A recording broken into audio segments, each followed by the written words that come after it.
Segundo libro de los Macabeos, capítulo 4.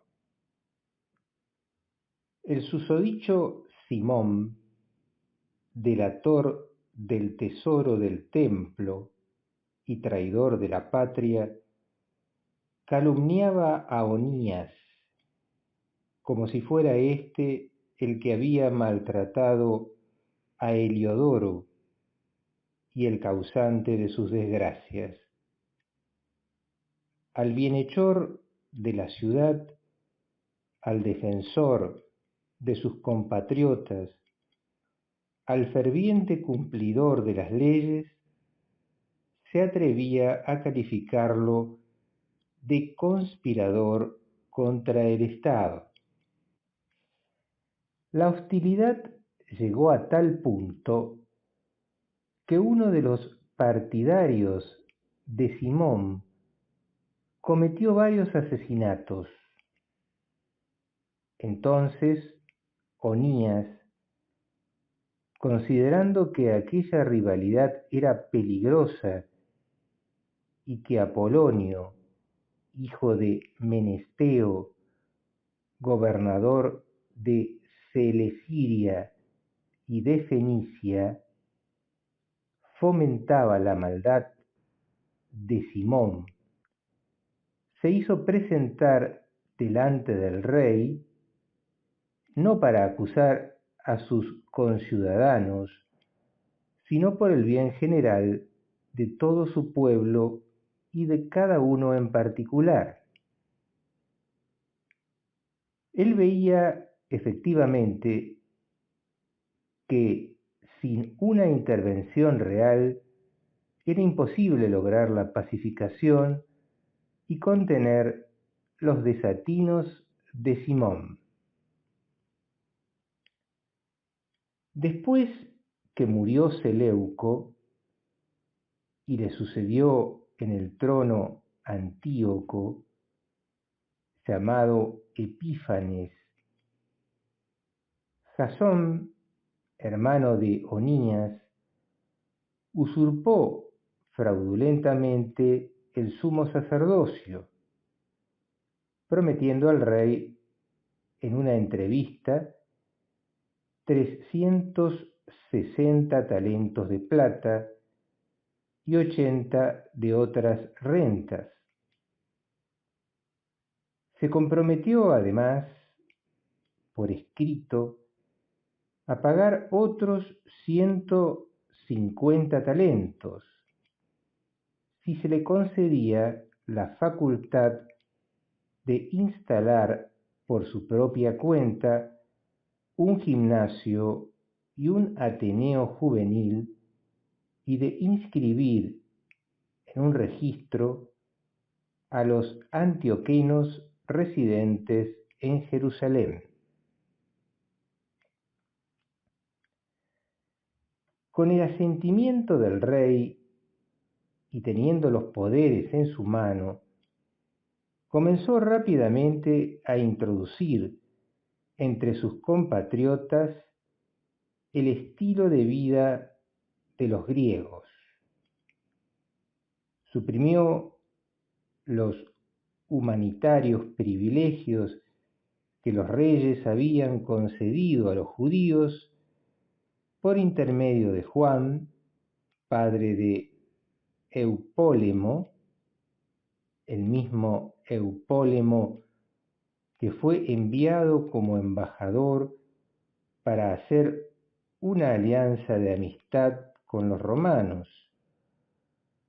Derogó las instituciones legales e introdujo nuevas costumbres contrarias a la ley.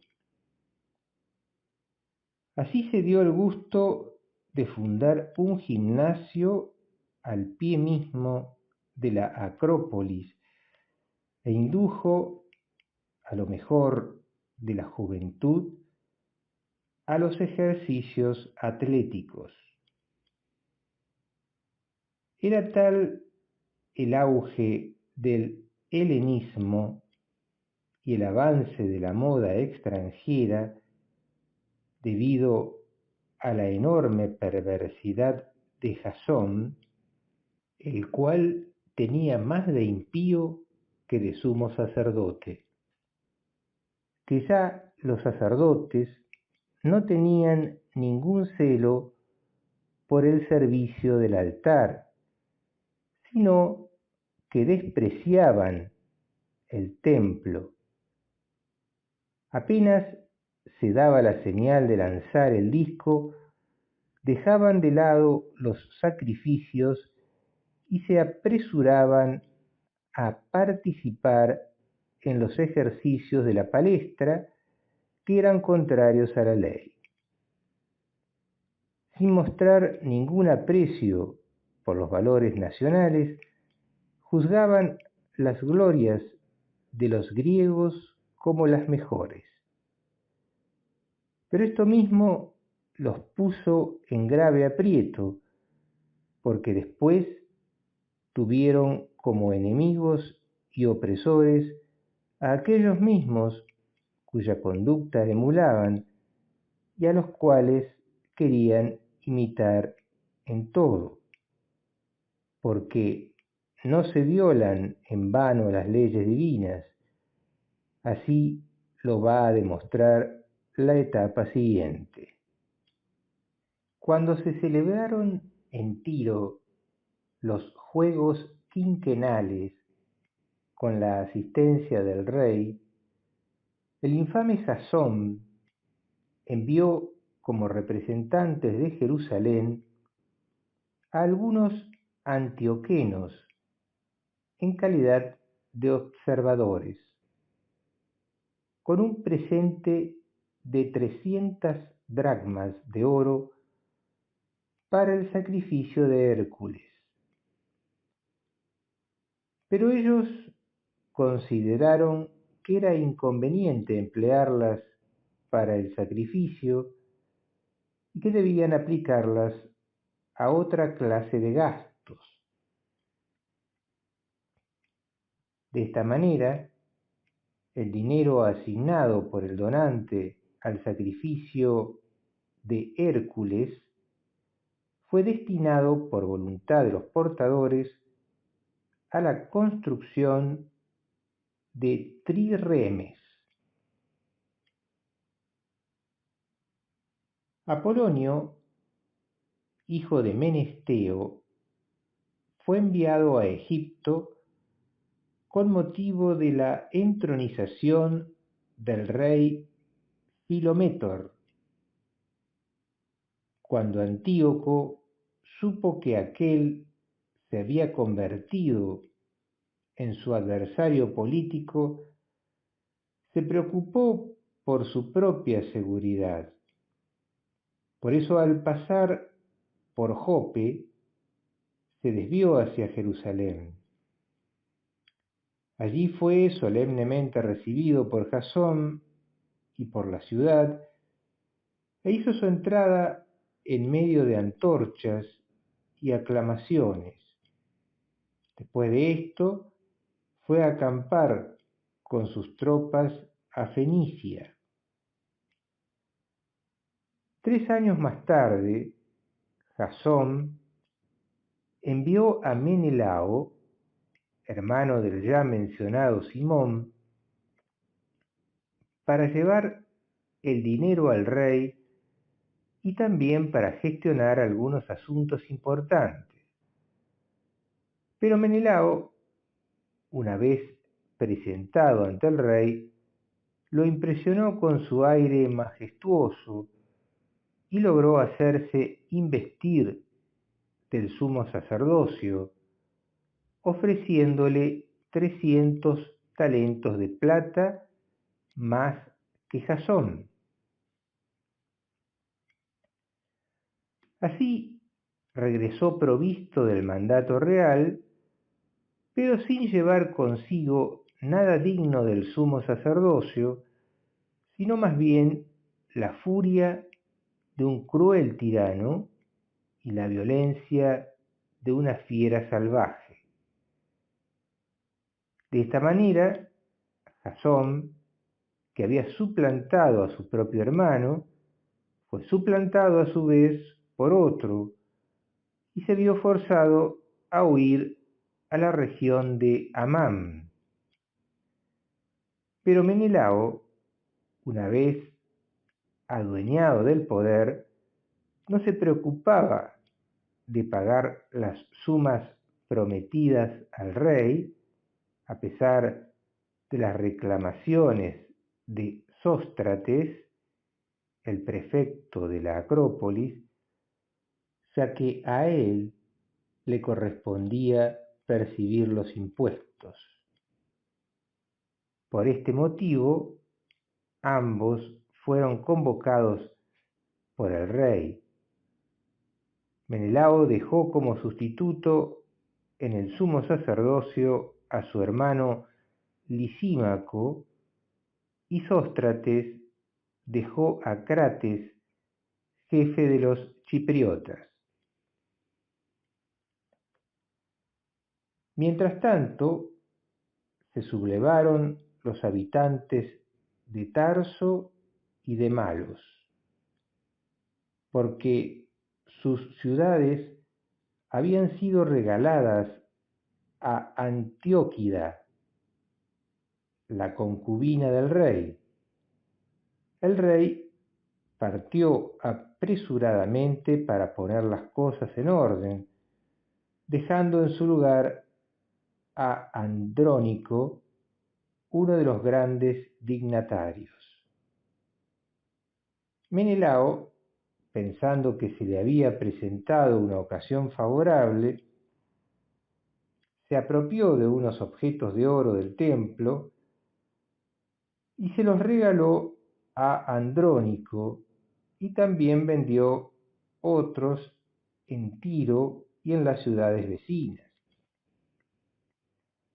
Cuando Onías tuvo la evidencia de lo sucedido, se lo reprochó después de haberse retirado a Dafne, ciudad que estaba cerca de Antioquía y gozaba de inmunidad.